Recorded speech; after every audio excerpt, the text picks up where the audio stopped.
Vous êtes sur ORTM 1 et vous avez fait le bon choix. Bonsoir à tous et bienvenue dans ce 154e numéro de l'émission Défense citoyenne, un hebdomadaire qui vous donne l'actualité sur les forces de défense et de sécurité. Aujourd'hui, nous sommes à l'école de maintien de la paix à l'Union Blondin Bay. Et aujourd'hui, notre émission se divise en deux parties. D'abord, nous allons parler de la cérémonie d'inauguration du camp de Koutiala. Ensuite, nous allons faire un focus sur l'école de maintien de la paix à l'Union Blondin Bay. Mais avant tout cela, voyons l'édito de la semaine. Et c'est signé Colonel Mariam Sagara.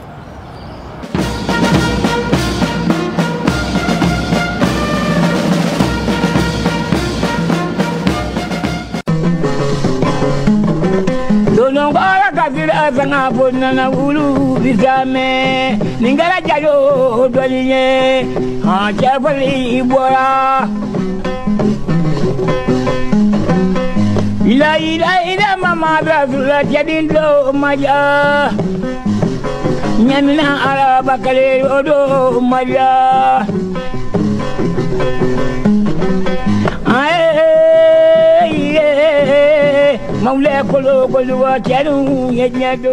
Meurtre, mutilation, torture, viol, vol de biens privés, destruction des villages. Ce sont là des crimes que commettent des terroristes et leurs partenaires impérialistes, sans aucun respect de la Convention de Genève et d'autres dispositions assimilées. Les impérialistes fabriquent des terroristes et les déversent dans le Sahel pour la commission de crimes. La protection des civils pour les impérialistes n'a aucun sens. Téléguidés, ces terroristes n'épargnent personne. La Convention de Genève après la Seconde Guerre mondiale ne dit rien pour eux. En fournissant armes et munitions aux terroristes, aux fous, aux malades, les impérialistes sont en train de commettre les crimes contre l'humanité. Ils ont torpillé le droit international humanitaire. Les hommes sans foi ni loi s'attaquent aux populations sans défense et dont le seul tort, c'est d'avoir été malien, burkinabé ou nigérien. La guerre des braves n'est jamais dirigée contre les civils. Elle s'effectue entre deux forces et c'est arme contre arme. En perte de vitesse, les terroristes, au lieu de croiser le fer avec les FAMA ou les FDS, burkinabés et nigériennes, ils s'attaquent lâchement aux populations. Celles-ci continuent de souffrir le martyre par endroits dans le Sahel. Mais avons-nous besoin d'enseigner que tuer un seul civil de cette façon est un crime contre l'humanité? Ouvrez les pages des conventions signées et ayez le courage et le bon sens de dire que c'est inhumain ce que les impérialistes font en Afrique. Oui, il est temps de rappeler aux impérialistes que la Convention de Genève n'est pas encore caduque, elle est en vigueur. Dans Songo à Niena, en passant par Massina à Berta et d'autres localités, les terroristes s'en prennent aux paisibles citoyens. À Zantigila, par exemple, ils ont même osé cribler un âne, retourner les armes contre les animaux domestiques. Quelle bravoure! En toute vérité, les impérialistes ont fabriqué dans le Sahel les machines de haine qui s'attaquent aux forains, aux femmes à la recherche de bois de chauffe, aux enfants en route pour l'école. Aucune cause ne justifie de s'en prendre à des civils, de détruire les familles et de s'aimer la terreur. Avec la pression militaire accrue, la perte de soutien local, les terroristes sont aujourd'hui désorganisés. Les soldats de la Confédération sont déterminés. Et c'est le déclin des terroristes avec les frappes aériennes, les offensives terrestres ou spéciales que mènent les forces de défense et de sécurité de l'AES.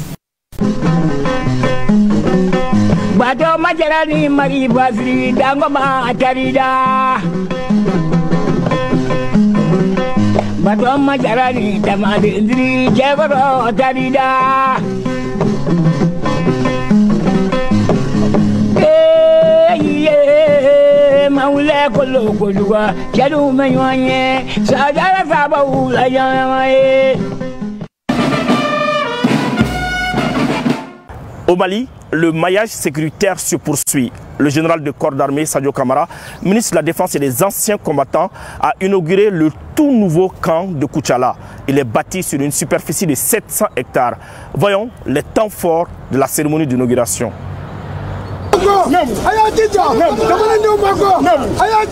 C'est un secret de polichinelle. Le peuple malien est avec son armée. Et cela n'est guère étonnant que ce peuple soit le centre de gravité des autorités de la transition. Cette solidarité se confirme de jour en jour. Ce 14 février 2025, Koutchala est en fête.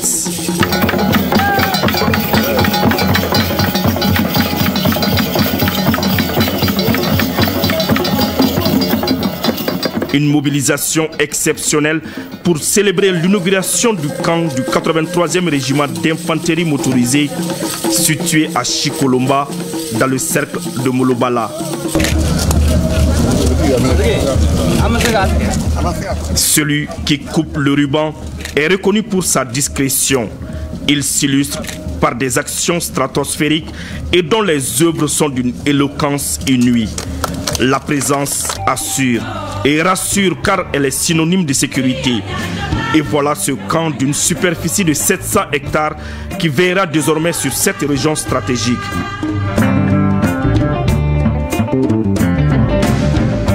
Il est dit quelque part qu'un jour, la nation malienne allait connaître la vérité et la vérité la franchirait.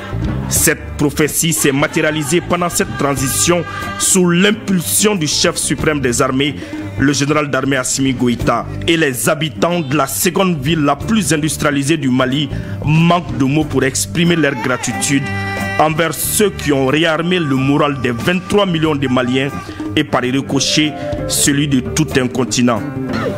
Dans l'espoir que l'opérationnalisation de ces camps comblera les attentes de l'ensemble des populations de la région de Koutchala. Ce nouveau camp répond aux besoins de développement du dispositif de sécurité de la zone de défense numéro 8. L'insécurité sur nos axes routiers Koutchala-Molobala, Koutchala-Kouri, Kouri-Yorosso pour ne citer que cela, constitue une préoccupation majeure des autorités administratives et politiques. Les efforts conjugués des forces de défense et de sécurité de la 8e zone de défense ont permis de ramener cette préoccupation au second rang avec l'organisation des patrouilles militaires.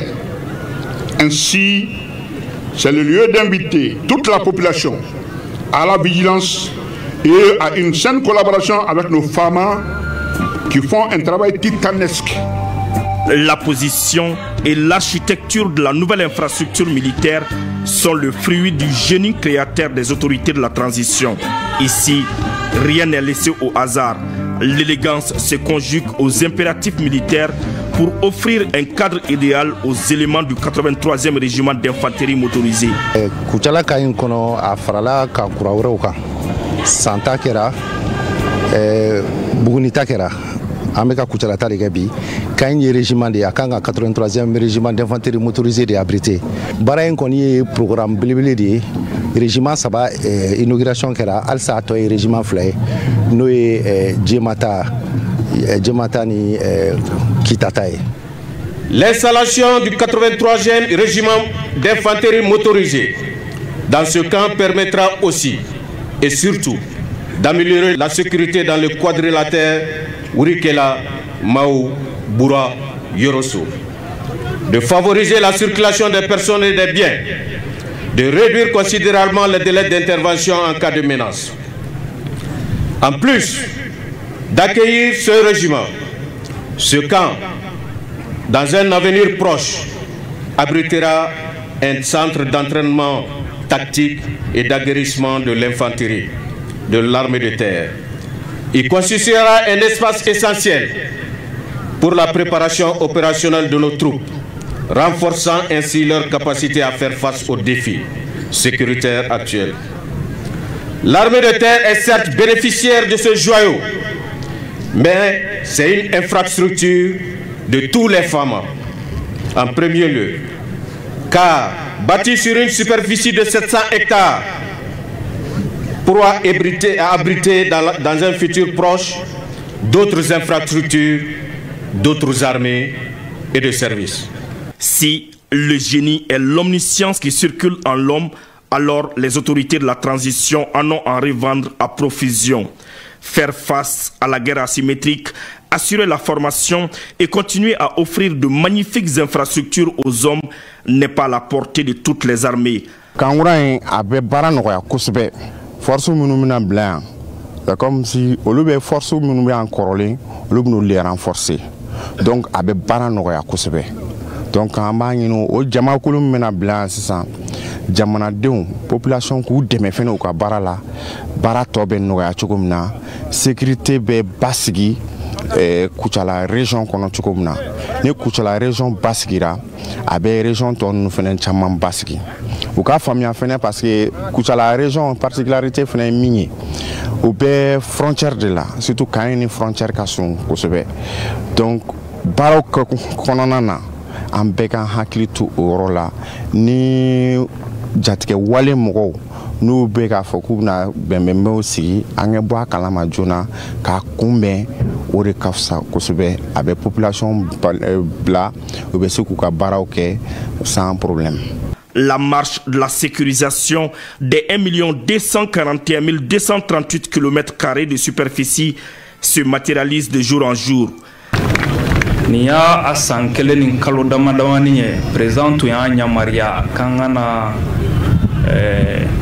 nyamaria nyini kuchala kaufe katla ka do nyinu fe ka deme nyinu fe wala samse ga kuchala kambirgi den floda amela barkada abara kunchera ayenchi o chikelena kana nyamaria nyini kuchala kaufe ka do nyinu fe ka deme nyinu fe wala samse ka kankulo bokari o hugum konala ko nga kuchala kan finitigla kamun mena baraka kono bu kalfa kuchala kaula aka donc fo finitigla kaw bora awdela ou bien awde kama donc o ka barate nya chuga shila ne awere mu deme donc koko o chikan la sauma kla ko deme nyina o fe donc on te se ka bokuma la nema tashi blake kase mogo munu faturama kerenkerenia la nale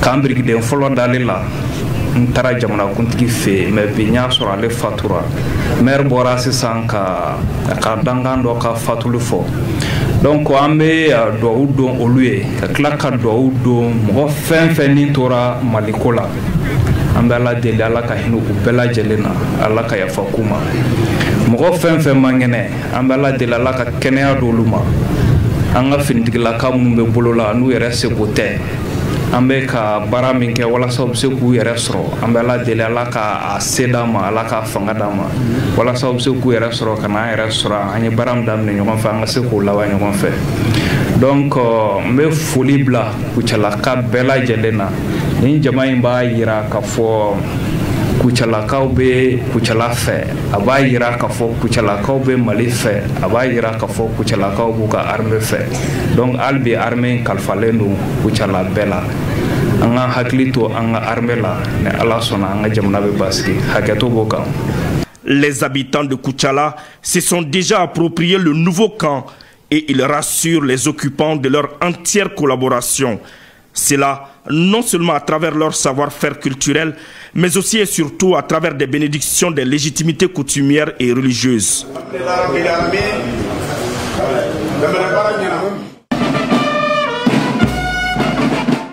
À présent, ouvrons une large fenêtre sur l'école de maintien de la paix à l'Une Blondenbey. Ce centre d'excellence fait la fierté du ministère de la Défense et des anciens combattants, plutôt du Mali, sur le plan national et aussi sur le plan international.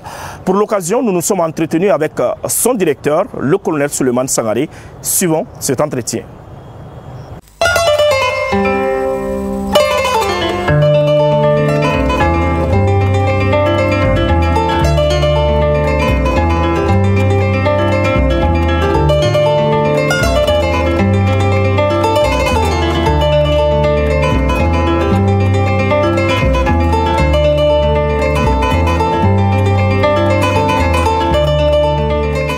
L'école de maintien de la paix est d'abord et avant tout une école internationale.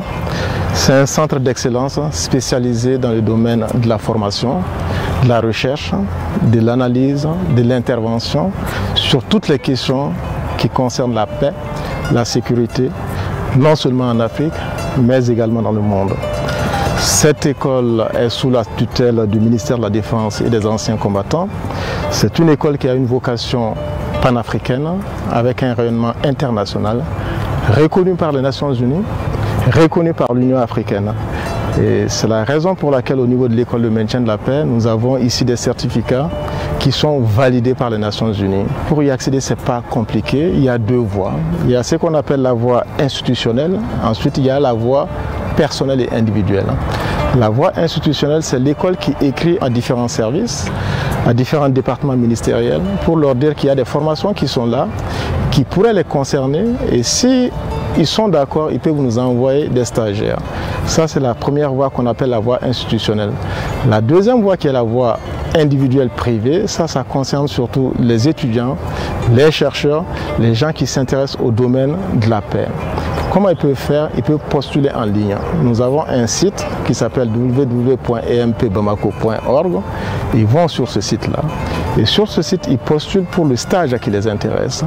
Et après, au niveau de l'école, il y a une sélection qui est faite. S'il se trouve qu'ils répondent aux critères, au profit du stage, ils seront sélectionnés et ils viendront à l'école pour suivre nos formations. Ça, c'est ce qu'on appelle la formation certifiante. Ça, c'est la plupart des formations en fait, de l'école. Ce sont des formations de très courte durée, de 2 semaines jusqu'à 4 semaines maximum. À côté de ça, nous avons le CARES qui est là. Ça, au niveau du CARES, nous avons le master. On a 2 masters actuellement. Un master en maintien de la paix et en reconstruction de l'État post-conflit. Un master en criminalité organisée, terrorisme et coopération internationale pénale. Ce sont des masters premiers du genre dans la sous-région ouest africaine. Vous allez faire le tour de l'Afrique de l'Ouest, vous n'allez jamais trouver ces 2 masters-là. Et ça, c'est l'une des spécificités de l'école de maintien de la paix. Et ces masters-là sont ouverts réellement à tout le monde sans exception aucune. De sa création à nos jours, ça fait déjà 25 ans révolus. Et en 25 ans révolus, l'école a formé plus de 50 000 stagiaires. Des stagiaires réguliers sur nos cours de courte durée, les stages de courte durée. Par an, on reçoit ici en moyenne 2000 stagiaires par an pour les stages réguliers. Et ces 2000 stagiaires, c'est réellement une moyenne. Quand vous regardez, il y a certaines années, par exemple en 2023, nous avons eu à former plus de 4500 stagiaires. Maintenant, à côté de ces stages réguliers, je vous ai parlé en fait des 2 masters. Au niveau des masters, nous avons des effectifs qui vont de 30 à 60. L'école participe réellement à la montée en puissance des FAMA. Parce que la montée en puissance des FAMA, c'est vraiment à plusieurs niveaux. Nous avons le niveau des équipements, ça c'est connu de tous. Nous avons le niveau de la formation, ça c'est connu un peu de tous. Nous avons le niveau de l'entraînement. Les 2 derniers piliers, la formation et l'entraînement, l'école y participe amplement. Tous les ans, nous sillonnons presque toutes les écoles de formation des forces armées et des forces de sécurité maliennes.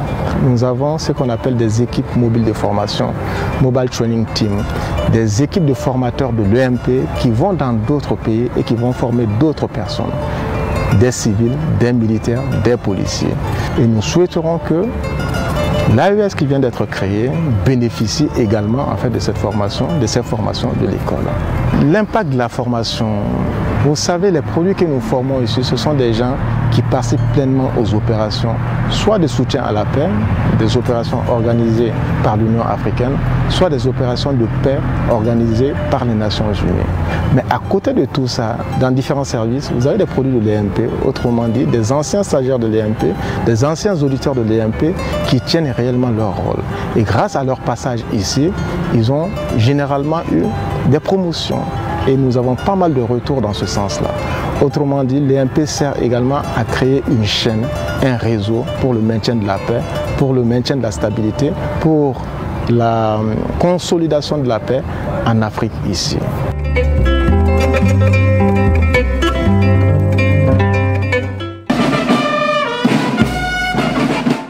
Ici, à l'école de maintien de la paix à l'Union Blondin B de Bamako, l'excellence est le quotidien de tout le monde.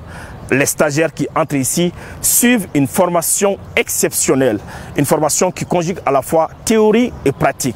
Allons à la découverte de ces différentes formations.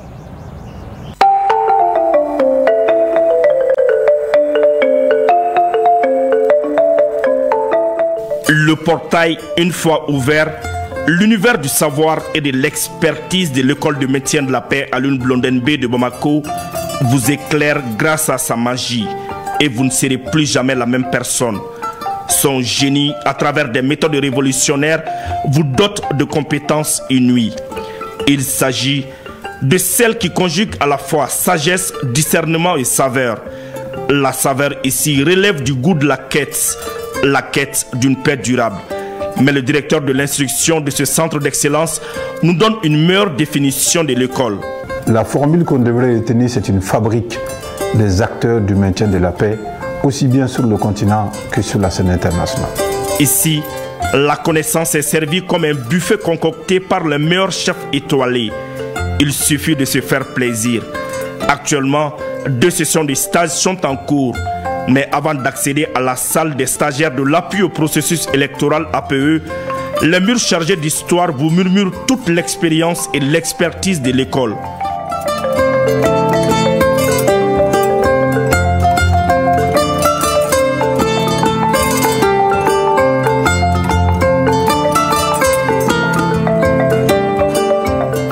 En matière de formation, ce centre d'excellence internationale a son style qui lui est propre. Les stagiaires de l'APE apprennent de manière pratique le bon déroulement d'un scrutin dans un bureau de vote. C'est là, sous la houlette d'experts nationaux et internationaux. Je suis venue à l'école de maintien de la paix pour le renforcement de mes compétences. Je pratique la chose électorale chez moi au pays. Mes impressions sur l'école sont très bonnes. Très bonnes. Quand vous êtes à l'étranger, c'est de très bonnes impressions. Et lorsque vous êtes un administrateur électoral, comme moi, c'est un plus. Je suis souvent invité par l'école de maintien de la paix à l'Une-Blondin-Bay de Bamako, qui est un centre de référence international. Donc c'est toujours un plaisir d'être là. Un plaisir parce que, comme je dis, c'est un centre qui fait la fierté de l'Afrique. Et je pense que, quelque part, l'EMP offre des cours de très haut niveau, donc des cours diplômantes et certifiantes, mais de très haut niveau. Et c'est un espace qui garantit un petit peu l'éclosion des talents. Et c'est un espace aussi, quelque part, qui valorise l'être humain, qui valorise les compétences africaines, mais au-delà, un brassage aussi du local, du régional, du continental jusqu'au global. Et je pense que, quelque part, c'est un vivier d'expertise.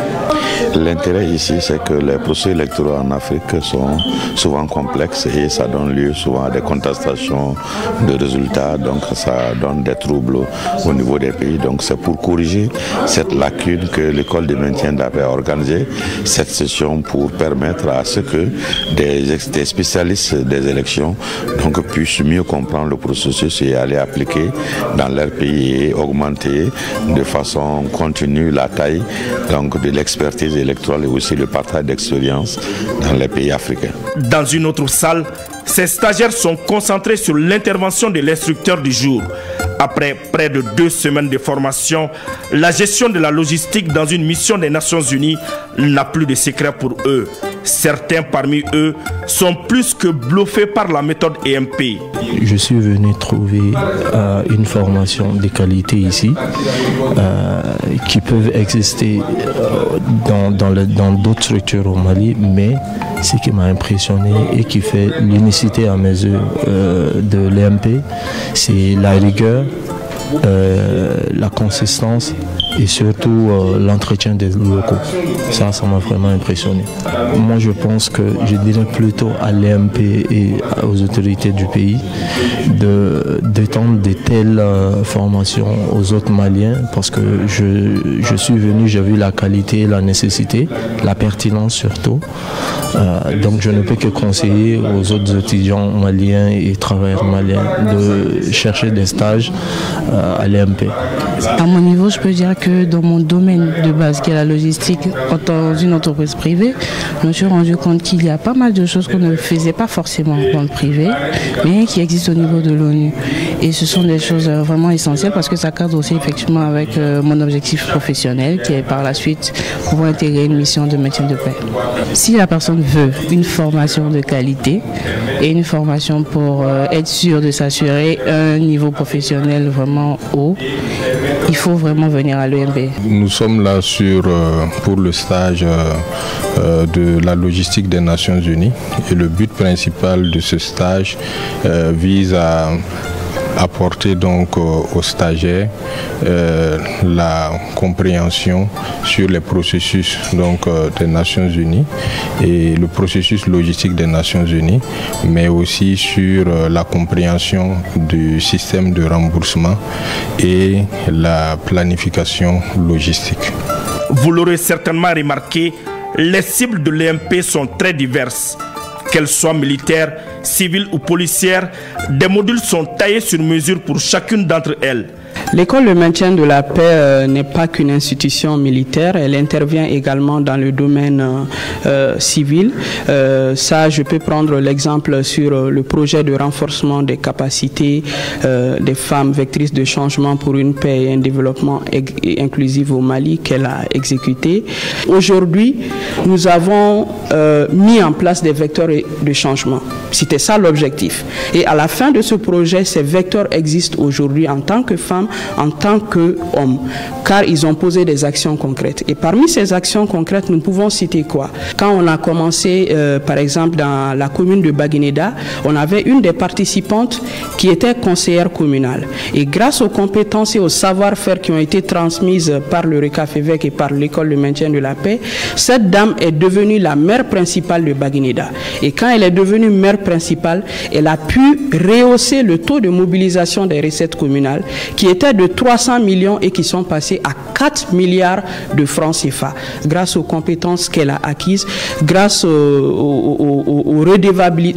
comment faire la redevabilité qu'elle a appris sur le tas. Avec autant de succès, tout comme vous, nous avons envie de découvrir le secret de la réussite de ce centre de référence international en matière de formation.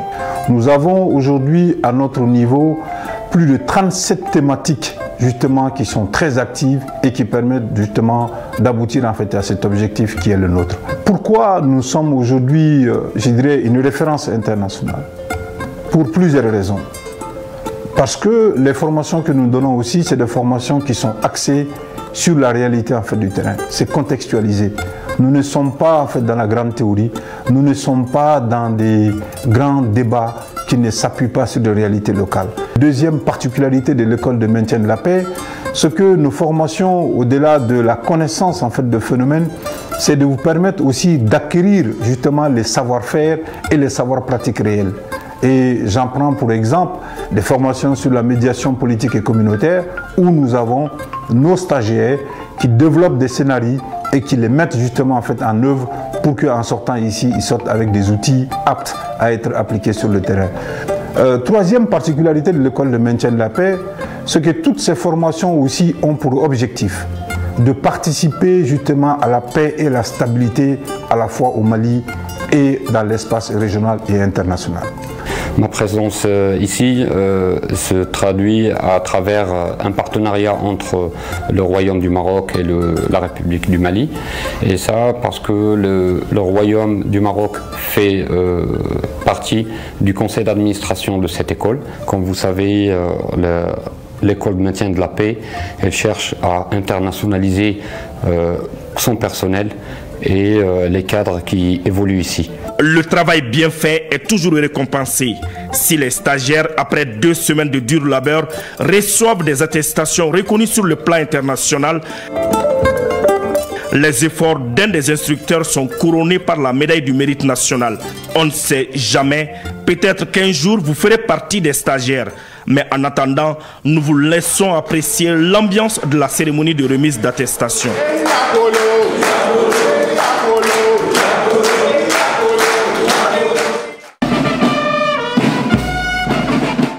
Pour une formation de qualité, il faut des infrastructures de qualité. Sur la question, l'école de maintien de la paix à l'UNBLONDB ne lésine pas sur les moyens. Tout est mis à la disposition du stagiaire ou encore de l'auditeur pour qu'il puisse mieux apprendre dans les meilleures conditions, nous dit Lala Diara Touré.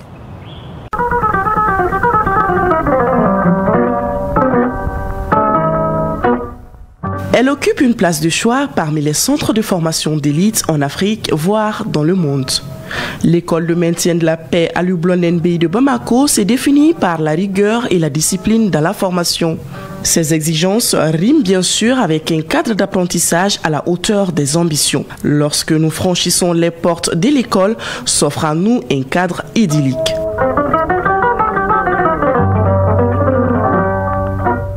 Le monument sur lequel est représenté l'emblème de l'établissement se dresse au beau milieu de la cour et fait partie des détails qui captent l'attention.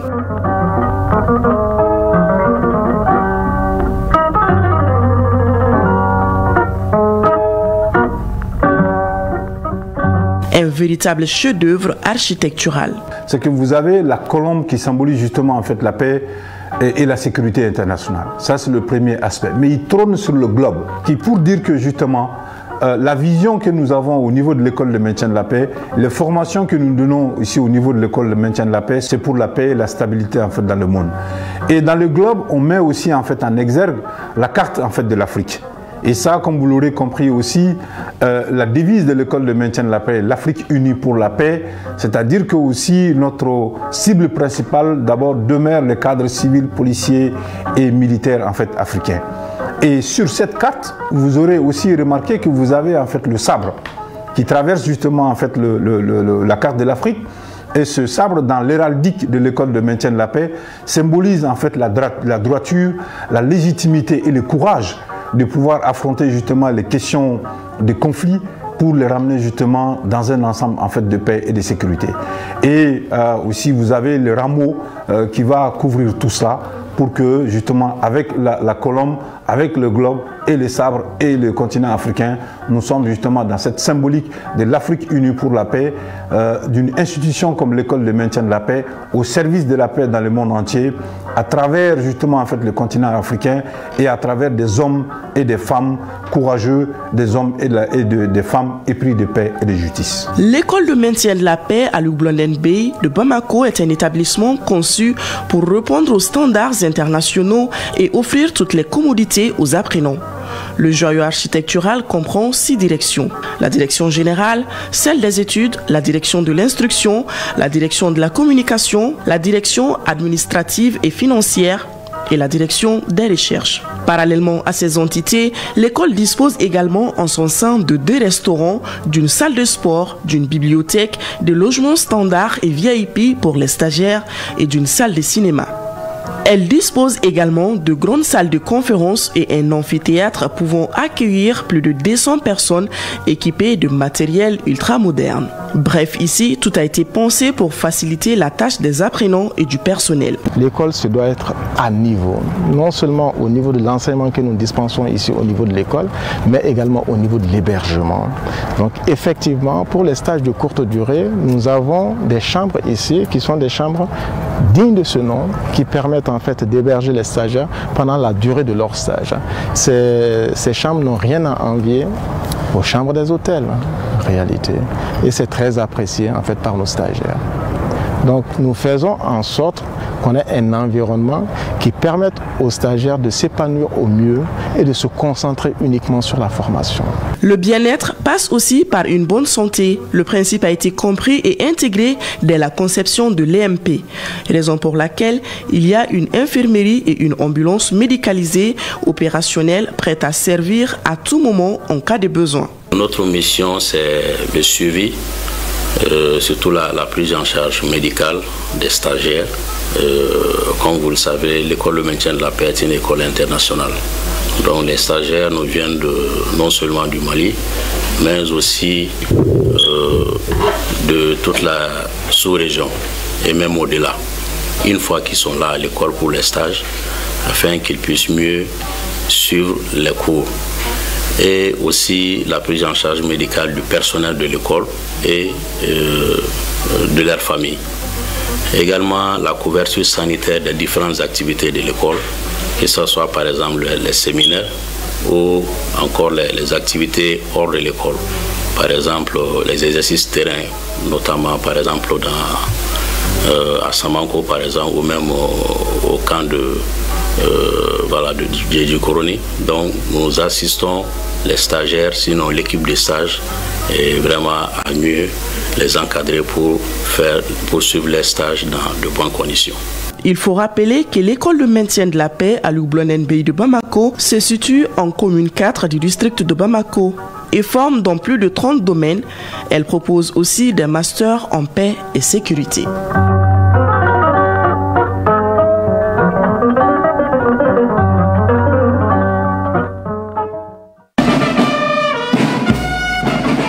Dans la formation des forces de défense et de sécurité, l'apport de l'école de maintien de la paix à l'Oublonen-Bey est d'une importance capitale. Sur la question, je vous propose de suivre les témoignages du chef d'état-major général des armées ainsi que ceux du directeur des écoles militaires, du directeur de la police nationale et du directeur de la protection civile.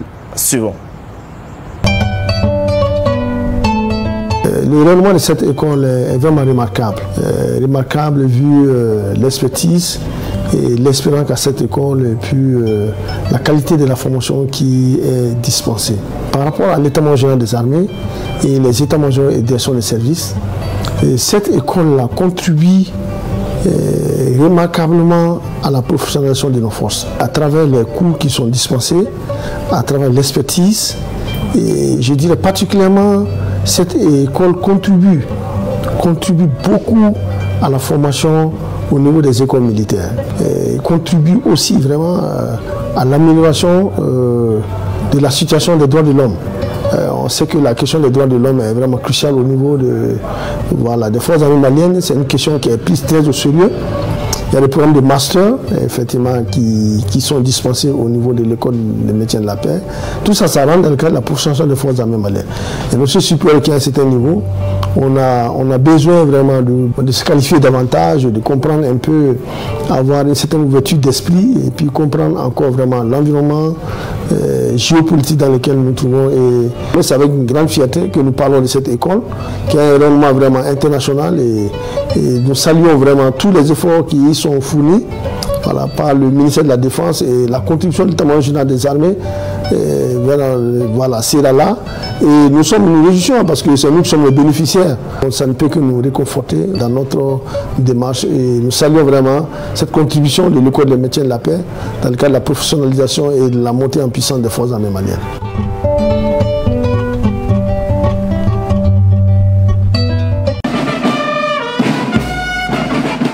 L'école de maintien de la paix est un partenaire privilégié de la direction des écoles militaires par le fait que l'école de maintien de la paix met à la disposition de toutes les écoles militaires qui dépendent de la direction des écoles militaires des modules de formation pour tout ce qui concerne les droits de l'homme, le droit international humanitaire, le droit des conflits armés. À ce titre, notamment parlant de l'ESO et de l'EMIA, des leaders de contact que nous formons, leur apport est capital parce qu'ils permettent aux jeunes qui sortent de ces écoles de savoir se comporter sur le théâtre des opérations pour tout ce qui concerne le droit international humanitaire. L'EMP, à ma connaissance, c'est une école d'excellence de la sous-région et de la région africaine. Cela est mérité à plus d'un titre. Pour ma part, si elle n'existait pas, il aurait fallu la créer. Parce que nous sommes dans une situation conflictuelle depuis plus de 10 ans. Et nous savons que nous sommes attendus sur le terrain par rapport à tout ce qui concerne le respect des droits de l'homme, le respect des droits des conflits armés. Et il nous aide énormément à former nos jeunes pour qu'ils puissent vraiment être à hauteur de souhait pour remplir leur mission en respectant le droit international humanitaire et le droit des conflits armés. C'est un outil essentiel aujourd'hui pour le ministère de la Défense et des anciens combattants. Ce que l'école de maintien de la paix fait ne va pas uniquement aux militaires. Pour avoir été instructeur temporaire, je sais qu'ils offrent toute une panoplie de formations qui peuvent intéresser la jeunesse malienne, qui peuvent intéresser la composante civile de la nation. Un agent bien formé est un agent qui, sur les terres d'opération, est à mesure de mener à bien sa mission. Donc, s'agissant de l'école de maintien de la paix à l'Oublonen-Bey, nous avons un partenariat privilégié. Et à chaque session, il y a une demande de mise de candidats que nous envoyons et que l'école de maintien de la paix les forme gratuitement. Et il y a ces formations appliquées qui concernent les policiers sur les missions des Nations Unies. Et il y a aussi la formation en lien avec les unités constituées. Que la police participe pleinement. Souvent, ils amènent la formation même à l'école nationale de police pour avoir un grand effectif pour les former. C'est une école prestigieuse qui forme les cadres africains. Donc l'appel, c'est de demander à nos concitoyens de s'intéresser à cette école, qui est une école qui est ouverte à toutes les nationalités africaines. Et notre chance est que l'école même est installée à Bamako. Aujourd'hui, ils ont des modules de formation par rapport à la lutte contre le terrorisme, dont le pays est confronté. Et beaucoup de nos cadres africains et maliens notamment ont bénéficié de cette formation de lutte contre le terrorisme, son financement et tout ce qui est en lien avec ces organisations criminelles.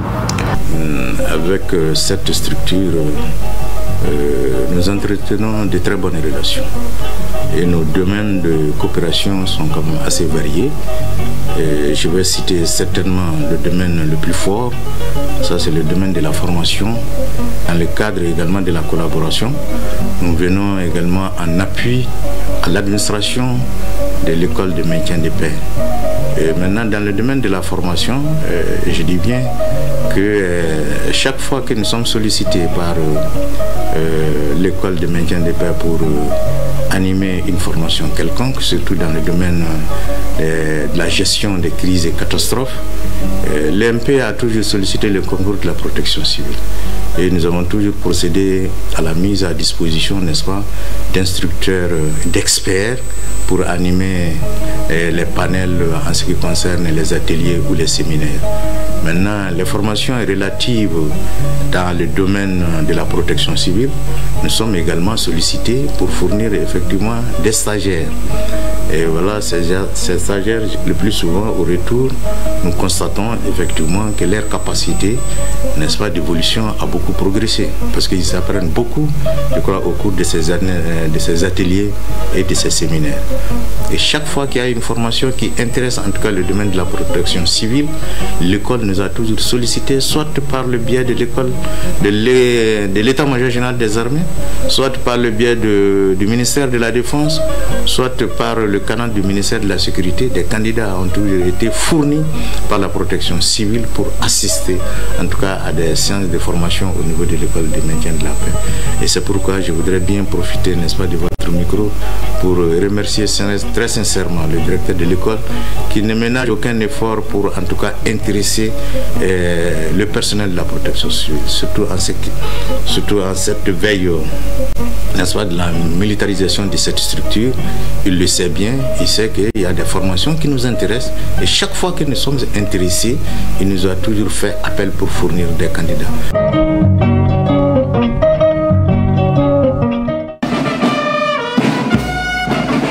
Sur la question de la qualité des formations dispensées ici, il n'y a pas meilleur témoignage que ceux qui suivent la formation actuellement ou qui ont déjà suivi la formation à l'école de maintien de la paix à l'Ulm-Blondin-Beye. Je vous propose de suivre quelques témoignages des alumni ou encore des auditeurs qui sont toujours à l'école de maintien de la paix à l'Ulm-Blondin-Beye.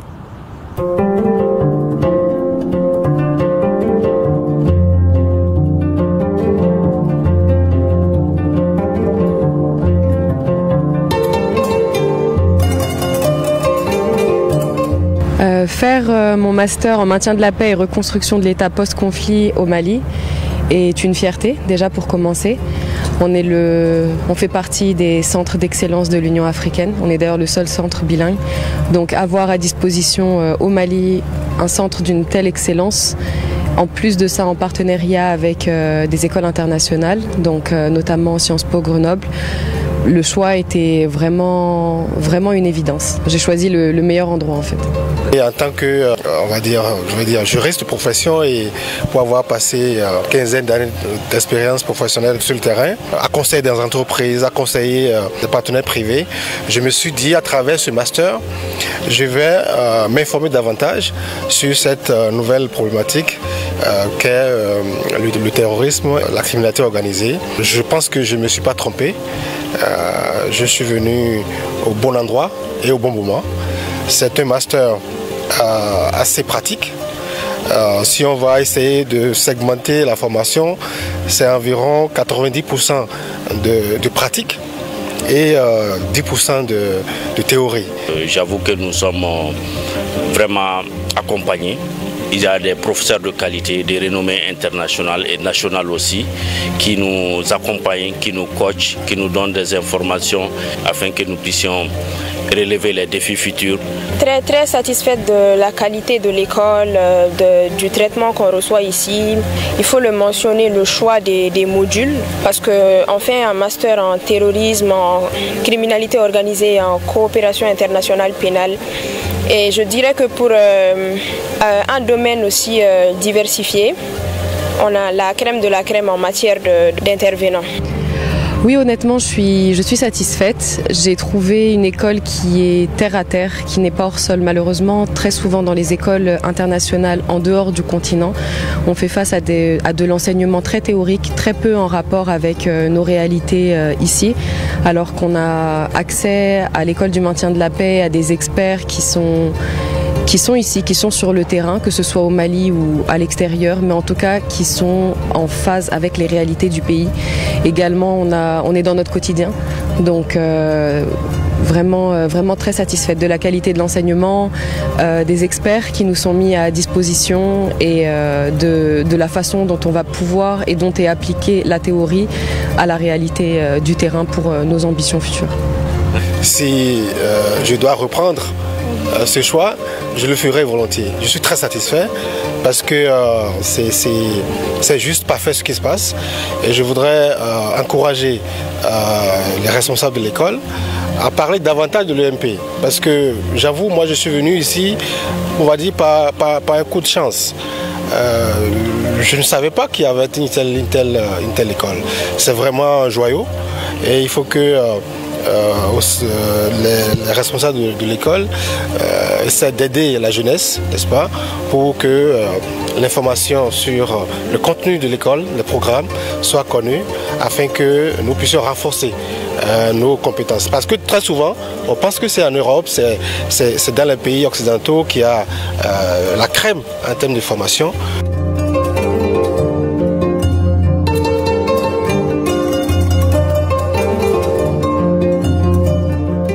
Le CARES est chargé de faire de la recherche, de l'analyse, de l'intervention, mais également de la formation sur les questions de paix, sécurité et développement. Le troisième pilier du CARES, c'est vraiment la formation et précisément la formation académique qui est axée essentiellement aujourd'hui sur la formation des masters en maintien. On a 2 masters actuellement, le master en maintien de la paix et le master en reconstruction de l'État post-conflit. Et le deuxième master, c'est le master sur la criminalité organisée, le terrorisme et la coopération internationale pénale. Le CARES, en appui à l'école, peut organiser effectivement des formations de courte durée à direction des institutions afin de renforcer les capacités justement sur les questions de recherche et d'intervention et de formation. Et sans oublier un pilier qui est un pilier important justement, qui est notre centre de documentation, qui est un centre aujourd'hui des plus exemplaires et notamment par rapport à sa richesse sur la documentation en rapport avec les questions de paix, sécurité et développement.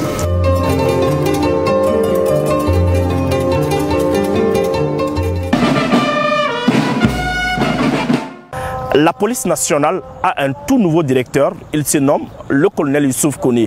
Les temps forts de la cérémonie de passation, c'est avec Alassane Amadou. À l'école nationale de police Amadou Touré dit Gandhi, l'inspecteur général en chef du ministère de la Sécurité et de la Protection civile a effectué la passation des témoins de l'étendard entre le directeur sortant de la police, le commissaire général de brigade de police Souleymane Traoré et le contrôleur général de police Youssouf Kone. Je m'engage avec humilité, courage et loyauté pour répondre à l'honneur et aux privilèges que m'ont été faits de servir mon pays à ce niveau.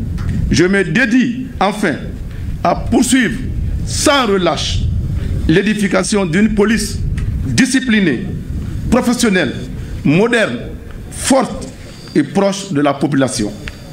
Tout ceci dans le respect strict des lois et règlements du pays. L'événement qui nous réunit est humain car il place en son cœur des personnes physiques, à savoir le directeur général de la police nationale sortant et le tout nouveau directeur général de la police nationale. L'un s'en va pour une autre fonction, porté par les vents du devoir à la nation et investi de la confiance des plus hautes autorités du pays. L'autre, tout en restant dans le corps, gravit l'ultime marche et se hisse au sommet de la hiérarchie de la police. À l'un comme à l'autre, j'adresse mes chaleureuses félicitations, ainsi que mes vœux ardents de réussite dans leurs futures fonctions respectives.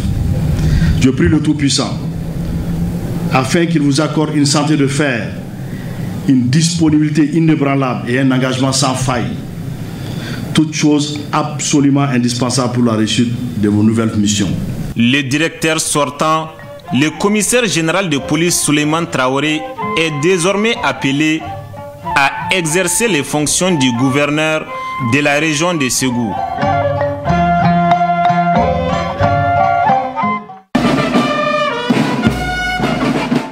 Restons avec notre reporter Alassane Amadou. Il nous informe que le chef d'état-major de la garde nationale a effectué une visite de commandement à l'intérieur du pays. Suivons. 24 heures avant la cérémonie de sortie, le général de brigade Famouké Kamara a donné le coup d'envoi d'une finale de football opposant l'équipe JSPJ à l'équipe FCBA au stade municipal de Ouassoulou. Cette rencontre, placée sous le thème « Meilleurs vœux de Fama à la population », a été l'occasion de renforcer les liens entre les forces armées et la communauté locale. Après la finale de football, qui s'est terminée sur un score de 5-4 en faveur de l'équipe JSPJ, le général de brigade Famouké Kamara et sa délégation ont assisté à une soirée culturelle à Yamfolila, animée par l'orchestre Tondion de la garde nationale du Mali.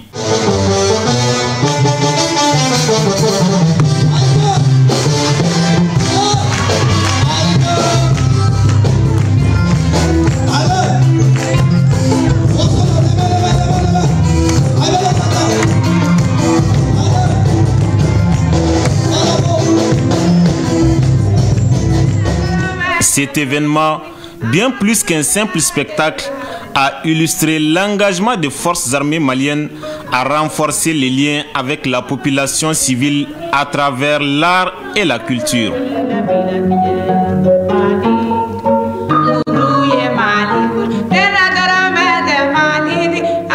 À la matinée du dimanche 2 février, 1025 pélotonistes des forces armées maliennes ont achevé leur formation classique du certificat d'aptitude technique numéro 1 et 2 du service général guide et ouvrier au centre d'instruction de Yamfolila. La cérémonie qui nous réunit ce jour marque la consécration des femmes et des hommes qui ont donné le meilleur d'eux-mêmes pour réussir la formation de CAT1 et de CAT2, service général ouvrier et guide, session 2024 des forces armées de sécurité maliennes, dans le but de défendre la nation, notre Mali. Ces stagiaires au nombre de 1025, parmi lesquels 1013 ont validé leur parcours avec succès, ont été éprouvés par la rigueur et l'objectivité de la formation physique, mentale et technique. Les nouvelles connaissances qu'ils ont acquises ouvriront sans doute la voie à plus de responsabilités dans leurs emplois futurs, surtout en opération pour la majorité d'entre eux. M'adressant aux futurs promus au grade de caporal et sergent, je voudrais vous adresser une mention spéciale, particulièrement aux éléments de la protection civile pour leur premier coup de maître qui a été magnifique et ouvrira sans doute la voie à suivre à leurs cadets des futurs CAT1. Je tiens à rappeler à tous les stagiaires que le grade consacre une aptitude à exercer une fonction bien déterminée. Il confère une appellation, des prérogatives et comporte des obligations.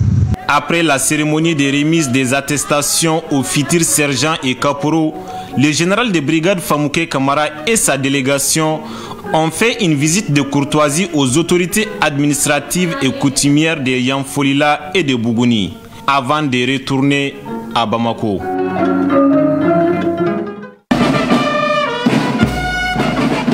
À présent, nous vous proposons le bilan des différentes opérations menées sur le terrain.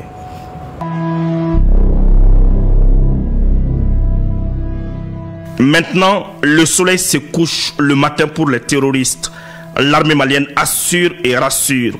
Dans la région de Tombouctou, une mission des forces armées maliennes assure la sécurisation des traversées de Bac dans la localité de Koriomé. Dans la zone de Ber, les vecteurs aériens ont détruit des carburants à 6 km au sud de Gourma. Nos hommes ont détruit une base de groupes armés terroristes dans le secteur de Tin Edine, à 36 km au nord-est d'Ansongo. Le bilan provisoire fait état d'un terroriste neutralisé et d'un autre interpellé. Un tricycle et 4 motos ont été également brûlés. À Léré, les forces armées maliennes ont neutralisé 2 guetteurs, intercepté un autre et brûlé une moto et récupéré une radio des terroristes. Face à la puissance de feu des forces armées maliennes à Sokolo, les terroristes ont pris la poudre d'escampette à 3 km à l'ouest de Bouguéré-Croix. Ils ont abandonné sur place un PKM, une moto et une radio TYT. Nos hommes sont présents sur tous les fronts. À Sévaré, ils ont débarrassé la route nationale numéro 15 de 3 carcasses de bus. La même mission a détruit sur place un engin explosif improvisé sur la piste rurale à 14 km à l'est de Sévaré. Dans la région de Gao, une opération spéciale a fait une descente dans 2 maisons. Elle a interpellé un suspect et saisi un véhicule Toyota. Suite à l'exploitation d'informations données par le théâtre centre relative à la présence d'un rescapé blessé des frappes de drone du 10 février 2025, une patrouille est sortie le récupérer. Il a été pris en charge au niveau du CCRF de Raourous. L'intéressé confirme sa présence à bord d'un des véhicules contenant des barriques de carburant et 17 motos en provenance de Zoroy pour Tentadeni et Ntahaka. Il atteste ne rien savoir des 6 autres éléments à bord. Désormais, c'est devant la gendarmerie qui s'explique pour le reste de l'enquête.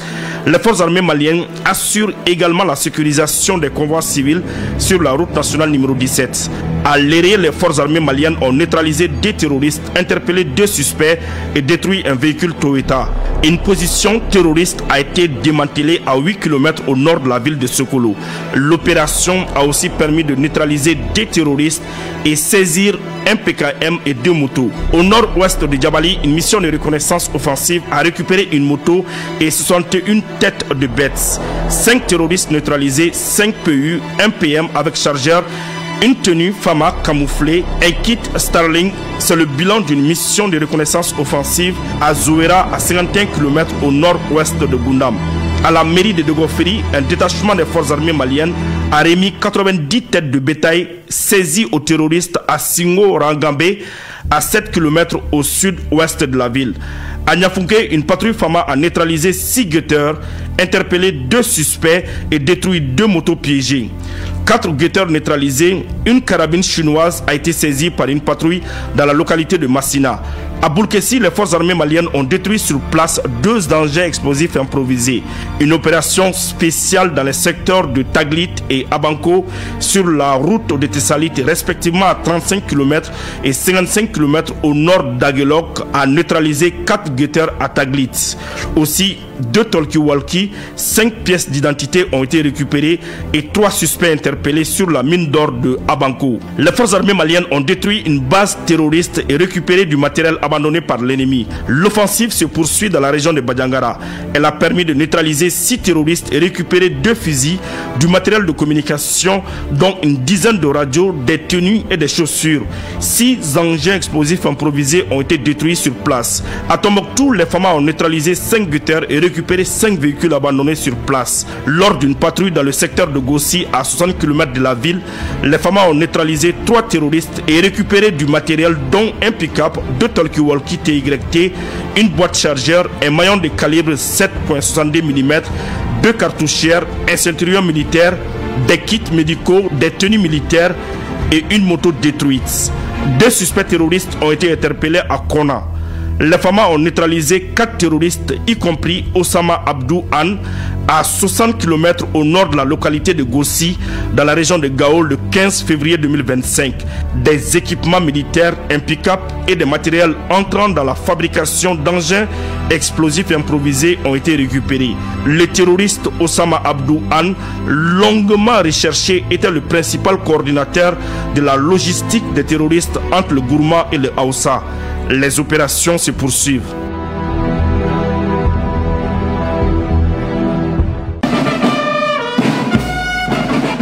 Dans cette émission Défense citoyenne, nous ne cesserons jamais de rendre hommage à ceux qui ont fait le sacrifice ultime pour la patrie. C'est une réalisation de colonel Mariam Sagara et de l'adjudant-chef Adama Traoré.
Ainsi s'achève ce 153e numéro.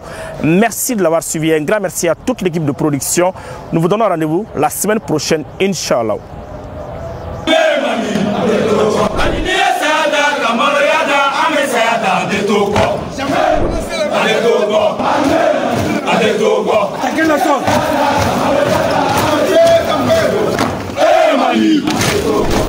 Mali.